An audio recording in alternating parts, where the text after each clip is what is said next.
চৈতন্যদেব মৃত্যু রহস্য। খুন নাকি আত্মহত্যা? সত্যিই কি জগন্নাথের দারুবিগ্রহে বিলীন হয়ে গিয়েছিলেন তিনি, নাকি তাঁর শবদেহ ভাসিয়ে দেওয়া হয়েছিল পুরীর সমুদ্রে? বাংলার আধ্যাত্মিক ভাবান্দোলনের এক অবিস্মরণীয় ব্যক্তিত্ব শ্রীচৈতন্যের মৃত্যু আজও এক ঘনীভূত রহস্য। আসলে ঠিক কিভাবে মৃত্যু হয়েছিল তাঁর, এ প্রশ্নের কোনো সদুত্তর আজও মেলেনি। অথচ চৈতন্যের মৃত্যু রহস্য নিয়ে গবেষণা করতে গিয়ে রহস্যজনকভাবে খুন হয়ে যান চৈতন্য গবেষক জয়দেব মুখোপাধ্যায়। সে খুনেরও কোনো কিনারা হয়নি। বহু বহু বছর ধরে এভাবেই আড়ালে অন্ধকারে রয়ে গেছে চৈতন্যদেব মৃত্যু রহস্য। ২০০০ সালে জগন্নাথ মন্দিরের গর্ভগৃহ থেকে পাওয়া কঙ্কাল কি সত্যিই নিমাইয়ের? উচ্চতার সাদৃশ্য তো একটি কথাই জানান দিয়ে যায়, খুন। পুরীর অদূরে সারঙ্গ দুর্গে কারা নিয়ে গিয়েছিল চৈতন্যকে? যদি খুনি হন তিনি, তাহলে হত্যাকারী কে? মধ্যযুগে যে কয়টি চৈতন্য জীবনী কাব্য লেখা হয়েছে, সেখানেও চৈতন্যের মৃত্যু নিয়ে কবিরা নীরব। তথ্য প্রমাণের হদিশ খুঁজতে খুঁজতে একটার পর একটা অঙ্ক মেলানোর পরে রহস্যের জট তাহলে এতদিনেও খুলল না কেন? বস্তুত একটা আস্ত ক্রাইম থ্রিলারের চরিত্র হয়ে উঠেছেন শ্রীচৈতন্যদেব, আর থ্রিলারের প্রেক্ষাপটে চৈতন্যদেব হত্যা রহস্য। ইতিহাসবিদ নিহার রঞ্জন রায় চৈতন্য গবেষক জয়দেব মুখোপাধ্যায়কে লেখা এক চিঠিতে লিখেছেন, মহাপ্রভু চৈতন্যদেবকে গুম-খুন করা হয়েছিল পুরীতেই, এবং সন্ন্যাসী চৈতন্যদেবের দেহের কোনো অবশেষের চিহ্ন রাখা হয়নি কোথাও। এবং তা হয়নি বলেই ৩টি কিংবদন্তি প্রচারের প্রয়োজনও হয়েছিল। ওই গুম-খুনের সমস্ত ব্যাপারটাই একটা বহুদিন চিন্তিত, বহুজন সমর্থিত চক্রান্তের ফল। কে বা কারা এই চক্রান্ত করেছিলেন আমার অনুমান একটা আছে, কিন্তু তা বলতে পারব না। কারণ এখনও আরও কিছুদিন বেঁচে থাকতে চাই। এ বক্তব্য থেকে স্পষ্টই বোঝা যাচ্ছে চৈতন্যের হত্যা রহস্য নিয়ে বিতর্কিত মন্তব্য করলে প্রাণনাশের সম্ভাবনা ছিল প্রবল। কিন্তু একই সঙ্গে নিহার রঞ্জন রায়ের চৈতন্যদেবের গুম-খুনের তত্ত্বটিও ভাবনার রসদ যোগায়। এই বক্তব্যে বলা হচ্ছে তাঁর দেহের কোনো অবশেষই অক্ষত রাখা হয়নি।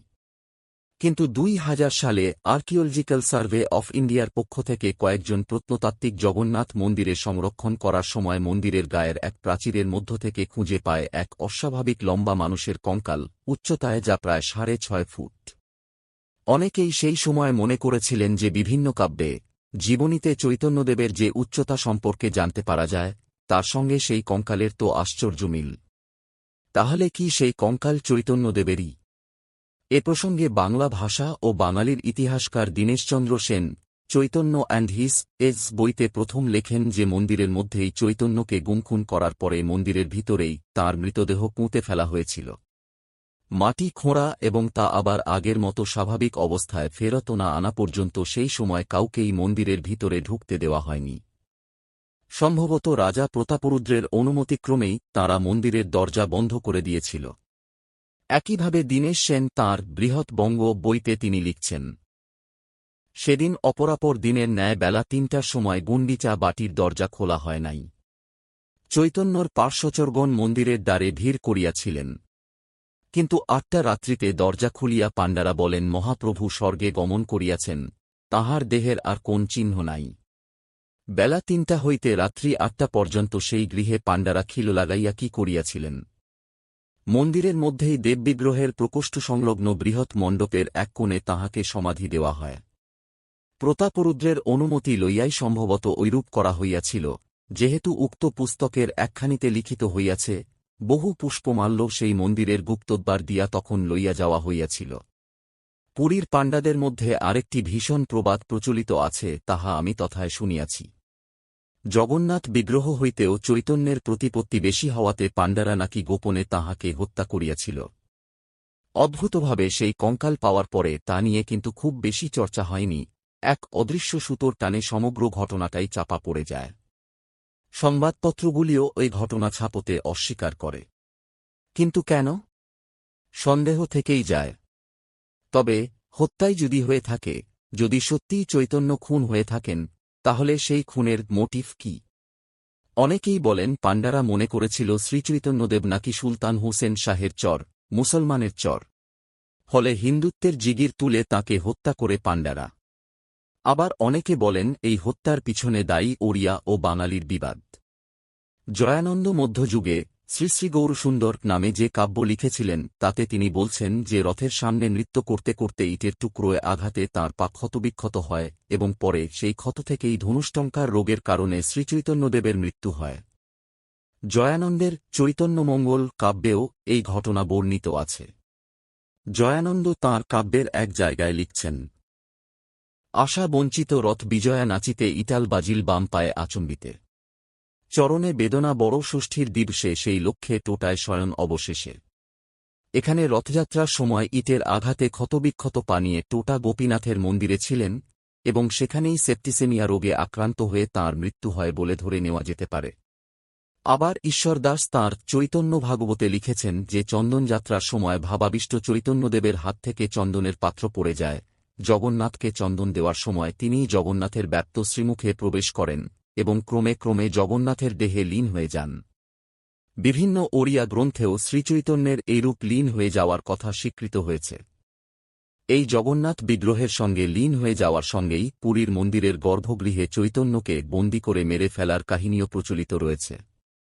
অনেকেই মনে করেন শ্রীচৈতন্যদেবকে জগন্নাথ মন্দিরের গর্ভগৃহেই পাণ্ডারা বন্দী করেছিলেন আর তারপর তাঁর বিগ্রহে লীন হয়ে যাওয়ার খবর প্রচার করে সম্ভবত সরিয়ে নিয়ে যাওয়া হয়েছিল সারঙ্গগড় দুর্গে। মহানদী এবং প্রাচী নদীর নিকটবর্তী এই সারঙ্গপুর দুর্গটি ওড়িশার সেনাপতি গোবিন্দ বিদ্যাধরের নিয়ন্ত্রণে ছিল এবং এখানে ওড়িশার দক্ষিণাঞ্চলের মহারাজ প্রতাপরুদ্রের প্রভাব খুব একটা ছিল না। এই সারঙ্গগড় দুর্গেই সম্ভবত শ্রীচৈতন্যের মৃত্যু হয়। কৃষ্ণদাস কবিরাজ এবং জয়ানন্দ তাঁদের কাব্যে শ্রীচৈতন্যের বৃন্দাবন যাত্রার বর্ণনা করতে গিয়ে লিখেছেন, প্রসিদ্ধ পথ ছাড়ি প্রভু উপপথে চলিলা, কটক ডাহিনা করি বনে প্রবেশিলা। এই পংক্তি থেকে অনুমান করা যেতে পারে যে বৃন্দাবন অভিমুখে যাত্রাকালে তিনি সম্ভবত অন্যত্র কোথাও চলে গিয়েছিলেন। তাহলে কি বনের মধ্যেই ছিল সেই সারঙ্গগড় দুর্গ? তিনি কি একাই ছিলেন নাকি তাঁকে জোর করে বন্দী করেই নিয়ে যাওয়া হয়েছিল বনের মধ্য দিয়ে? অদ্ভুতভাবে চৈতন্য জীবনীকারেরা কোথাও তাঁদের কাব্যের মধ্যে চৈতন্যের মৃত্যু নিয়ে কোনো স্পষ্ট মন্তব্য করেননি, তাঁরা এ বিষয়ে সকলেই নীরব। তবে অনেক ঐতিহাসিক যেটা স্বীকার করেছেন তা হল, চৈতন্যের জীবনের শেষ দিকে তাঁর বিরোধী অনেক গোষ্ঠী গড়ে উঠেছিল সেকালের বাংলায়। এই চৈতন্য বিরোধিতারই এক নিদর্শন সম্ভবত চৈতন্যের এই রহস্যময় মৃত্যু। আবার চৈতন্য চরিতামৃত গ্রন্থে কৃষ্ণদাস কবিরাজ লিখেছেন যে চৈতন্যদেব সম্ভবত দিব্যোন্মত্ত অবস্থায় সমুদ্রের মধ্যে হেঁটে যেতে থাকেন এবং ধীরে ধীরে সাগরের অতল গভীরে ডুবে যান। তবে এই সাগরে ডুবে যাওয়ার কাহিনীর সঙ্গেই এক জেলের কাহিনীও জুড়ে আছে। অনেকের মুখে মুখেই প্রচলিত রয়েছে যে সেই জেলে নাকি তাঁর জাল দিয়ে মাছ ধরার সময় তার জালের মধ্যে শ্রীচৈতন্যদেবের দেহ উঠে এসেছিল, যা ছিল লম্বায় প্রায় 6.5 ফুট থেকে 7 ফুটের মধ্যে। জেলেটি তখন তাঁর দেহ ডানায় তুলে বালি পরিষ্কার করে দেয় এবং তাঁর অনুগামীরাও এই সংবাদ পেয়ে ছুটে আসেন। দীর্ঘক্ষণ ধরে তাঁরা হরিনাম সংকীর্তন করেন চৈতন্যের কানের কাছে। অনেকক্ষণ পরে জ্ঞান ফিরে আসে তাঁর। ফলে এই কাহিনী থেকে শ্রীচৈতন্যদেবের মৃত্যুর পরিবর্তে পুনরায় বেঁচে ওঠার সম্ভাবনার কথা জানা যায়। 1533 সালে চৈতন্যের মৃত্যু হয়েছে বলে ইতিহাসে লিপিবদ্ধ রয়েছে। ফলে এত বছর পরে এই রহস্যের কিনারা পাওয়া সত্যই দুষ্কর। কিন্তু বাংলার সমাজ সংস্কৃতির ইতিহাসে আজও শ্রীচৈতন্যের মতো এক মহান যুগপুরুষের মৃত্যুকে ঘিরে রহস্য ঘনীভূত রয়েছে।